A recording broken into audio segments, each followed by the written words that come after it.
नमस्कार, आप सभी बंधुओं का स्वागत है हमारे यूट्यूब चैनल सोमनाथ ब्लॉग्स में। और मैं हूं सोमनाथ महतो।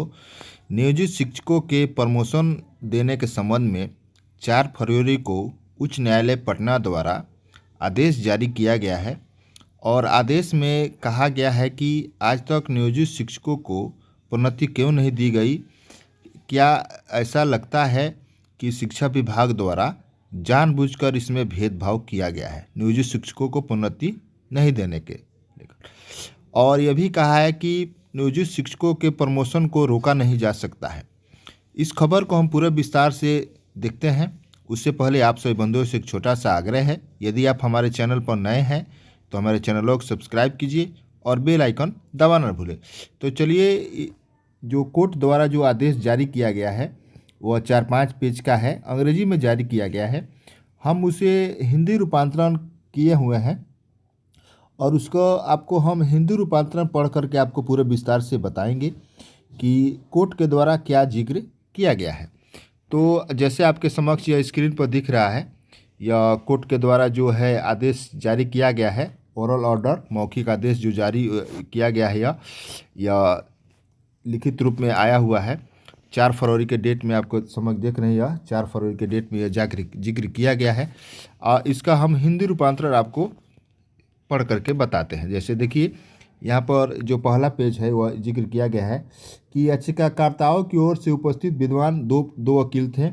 एक थे मृत्युंजय कुमार और एक थे मुकेश कुमार सिंह और अरिंजय कुमार। और जो विद्वान वकील थे राज्य सरकार की तरफ से अरविंद उज्ज्वल SC 4 और विद्वान SC से SC 4 श्री उपेंद्र प्रताप सिंह को सुना गया।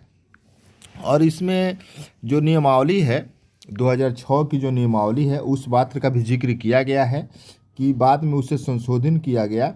और जो 2006 का है, पंचायत राज संस्थाओं को प्रमुखता प्रदान करती है और 73 और 74 संशोधन के आलोक में उन्हें दायित्व सौंपती है, जिसे भारत के संविधान का अनुच्छेद 17, 47, 48 के साथ साथ पठित अनुच्छेद 243G बिहार पंचायत राज अधिनियम 2006 के अनुच्छेद 146 के अंतर्गत प्रकाश में लाया गया है। ऐसा कोर्ट में इस बात का आदेश जिक्र किया गया है। यह जो अगला पेज का देख लेते हैं, तीसरा पॉइंट है और उसके बाद चौथा पॉइंट है और उसके बाद इसका हिंदी रूपांतरण भी आपको पढ़ करके बता देते हैं। जैसे देखिए क्या जिक्र किया गया है कि वर्ष 2009 में गुणवत्तापूर्ण शिक्षा उपलब्ध कराने के लिए शिक्षकों को बिहार पंचायत प्रारंभिक शिक्षक नियुक्ति एवं सेवा संशोधन नियमावली 2009 के अनुरूप पात्रता परीक्षा से गुजरना अनिवार्य है। ऐसा कहा गया कि 2009 में गुणवत्तापूर्ण शिक्षा उपलब्ध कराना है तो सभी शिक्षकों को पात्रता परीक्षा से गुजरना होगा। जैसा अभी विशिष्ट शिक्षक बनने के लिए जो परीक्षा दिया गया सक्षमता परीक्षा, वैसे उस समय दक्षता परीक्षा ली गई थी। और दक्षता परीक्षा में इस बात का जिक्र किया गया था कि जो शिक्षक जो अप्रशिक्षित शिक्षक है पास कर जाएंगे उन्हें 300 रुपये वार्षिक वेतन वृद्धि मिलेगी। और जो प्रशिक्षित शिक्षक है अगर वो पास कर जाते हैं तो उन्हें वेतन में 500 रुपये की वार्षिक वेतन वृद्धि होगी। और इसके लिए समान कोटि के लिए 45% अंक निर्धारित किया गया और आरक्षित कोटि में 40% अंक निर्धारित किया गया। सभी शिक्षकों ने दक्षता परीक्षा उत्तीर्ण भी किया, उन्हें वार्षिक वेतन वृद्धि हुई। 300 रुपया प्रशिक्षित शिक्षकों के लिए, अनटेंड शिक्षकों के लिए 300 रुपये और टेंड शिक्षकों के वेतन में 500 रुपये वार्षिक वेतन वृद्धि हुई। और उसके बाद इस बात का भी जिक्र किया गया है, कोर्ट द्वारा कहा गया है कि नियोजित शिक्षकों द्वारा बिहार पंचायत शिक्षक नियमावली 2012, जिसे आगे नियमावली 2012 कहा गया, के नियम 15(च) के अनुसार उन्हें पदोन्नति देने के लिए कई रीति याचिकाएं दायर की जा रही है। कितनी याचिकाएं दायर की गई पदोन्नति करने के लिए, जिसमें निर्धारित किया गया कि स्नातक शिक्षकों के 50% पद जिला स्नातक शिक्षकों से भरे जाएंगे और शेष 50% जो सीधी प्रक्रिया से भरे जाएंगे। नियमावली 2012 में यह भी स्पष्ट करती है कि पंचायत शिक्षकों के 3 संवर्ग है। नियमावली 2012 में यह कहा गया है कि जो शिक्षक हैं वो 3 संवर्ग है। कौन कौन है? पहला है प्राथमिक विद्यालय, दूसरा है मध्य विद्यालय और तीसरा है प्रारंभिक विद्यालय। इसके अलावा यह भी जिक्र किया गया है कि जो बेसिक ग्रेड के शिक्षक हैं, प्रशिक्षित शिक्षकों के संबंध में नियमित वेतन बेसिक ग्रेड के लिए 7,000 रुपये और प्रशिक्षित शिक्षकों के लिए 6,000 रुपये और प्रशिक्षित शिक्षक स्नातक ग्रेड के उन्हें 7,500 रुपये दिया गया। और सभी शिक्षकों को और जो स्कूल के जो प्रधानाध्यापक है उनका नियमित वेतन निर्धारित किया गया। आगे अब जो यह अगला पेज है और उसका भी हम आपको हिंदी रूपांतरण पूरे विस्तार से बताते हैं, समझते हैं। और ये भी आपको बताएंगे कि क्या कोर्ट द्वारा कहा गया है। आगे देखिए जिक्र किया गया है कि जो मिडिल स्कूल में है वो 14,000 प्रतिमाह वेतन दिया जाएगा तथा 15 नियमों के तरीके से वेतन विधि का भुगतान करने का प्रावधान है। नियम 2012 में वेतन निर्धारण सहित पदोन्नति और स्तर को बनाए रखने का भी प्रावधान है। इसके बाद सूचना दिनांक 11/8/2015 के तहत प्रशिक्षित व प्रशिक्षित नियोजित प्राथमिक माध्यमिक और उच्चतर माध्यमिक शिक्षकों के लिए उनके लिए लागू वेतनमान एवं देय निर्धारण किया गया। वही 2015 में जब सभी शिक्षकों को वेतनमान निर्धारित किया गया राज्य सरकार के द्वारा।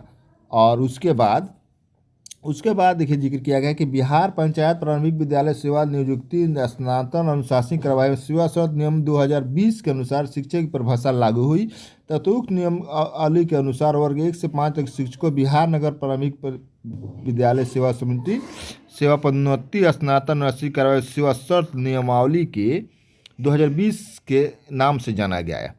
आगे क्या जिक्र किया गया है, छठे पॉइंट देख लेते हैं।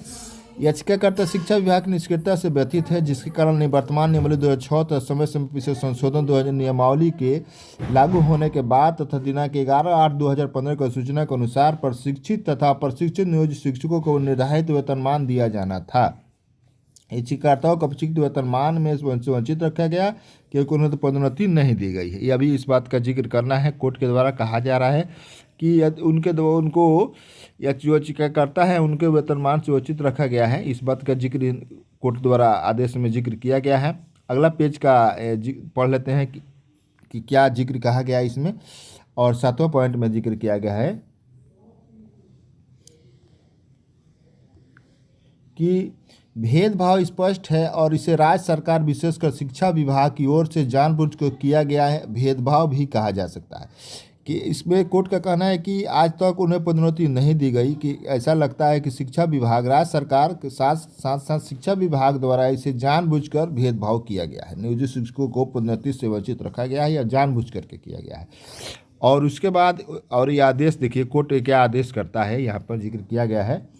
ऐसी परिस्थितियों में मैं बिहार सरकार के शिक्षा विभाग के अतिरिक्त मुख्य सचिव को निर्देश देता हूं कि वो बिहार सरकार के शिक्षा विभाग के अतिरिक्त मुख्य सचिव को निर्देश देता हूं कि बिहार राज्य के प्रत्येक जिले और स्थानीय निकाय से नियोजित शिक्षकों के संबंध में जानकारी एकत्र करे और इस अदालत को समान रूप से और विशेष रूप से याचिकाकर्ताओं के संबंध उनके द्वारा उठाए गए कदमों के बारे में जानकारी दे कि उनके द्वारा लागू वेतनमान उचित पदोन्नति से क्यों वंचित किया गया है।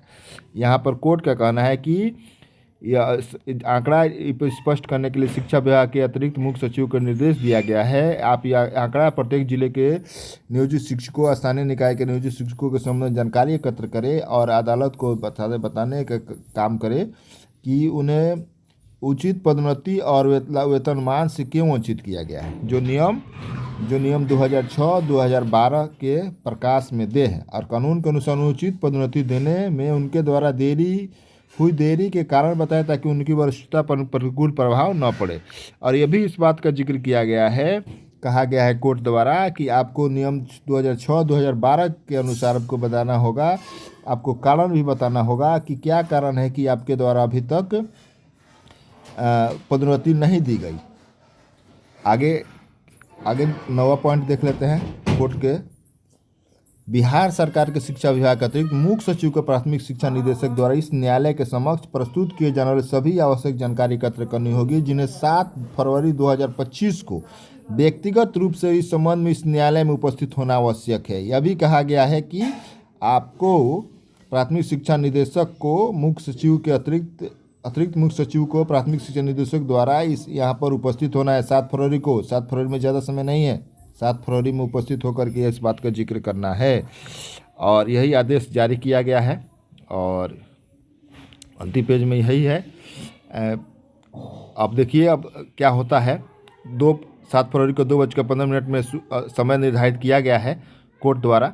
अब देखना है कि कब तक इसमें अब क्या होता है। अगला कदम सरकार कोर्ट के समक्ष उपस्थित होती है कि नहीं, शिक्षा विभाग के आला अधिकारी उपस्थित होते हैं, क्या जवाब देते हैं। अब कोर्ट में 7 फरवरी का इंतजार होगा। यदि आपको हमारा ये वीडियो अच्छा लगा हो तो दोस्तों बंधु में शेयर कीजिए ताकि वो भी इसका लाभ उठा सके। तब तक के लिए मिलते हैं दूसरे वीडियो में। जय हिंद, वंदे मातरम।